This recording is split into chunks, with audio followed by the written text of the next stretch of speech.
My name's Nick Irwin. I'm the Global Creative Director for TIGI. I started hairdressing in the mid-80s in my hometown in the north of England and worked there as an apprentice and a hairstylist, and then ended up in Italy and worked for a very famous hairstylist and got a taste of fashion, worked in the fashion industry with him.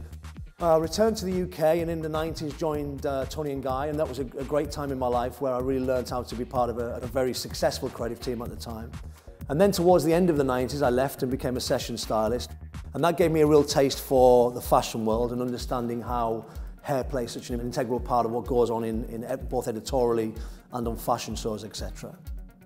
And then at the beginning of sort of 2003, Anthony at the time had emerged from Tony & Guy and invited me to come and work and be part of what he was doing at the Bedhead Studios in London.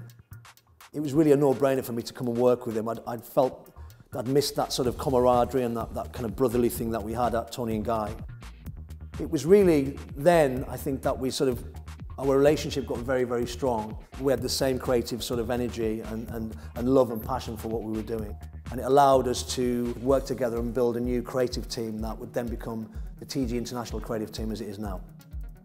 I think I've always been encouraged to look beyond what we do as hairdressers and look at other areas for inspiration. You can be the most amazing hairdresser in the world, you can be the most technical guy in the world, but if that's all you're absorbed in, you're blinkered. Whereas I think if you've got other mediums that really excite you and motivate you, it can take your work to a whole new level.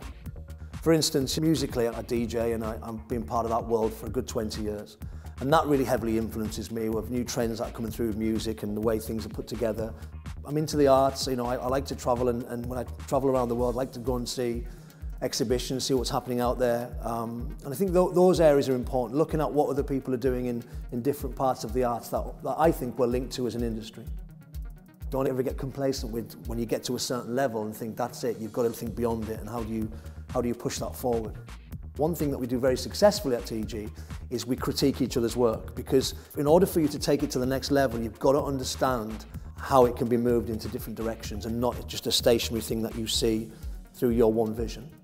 So, you know, I feel that I'm probably one of the most fortunate hairdressers in the industry, because behind me I have the most incredible team. And again, something that I inherited from Anthony. You're only as good as the people around you, and over the years we've built this really fabulous team, a team of very focused, obsessive hairdressers that are all equally as amazing in their own right, whether it be incredible cutters, incredible stylists, session work, fabulous avant-garde work. Without them, we wouldn't be able to achieve the things that we do.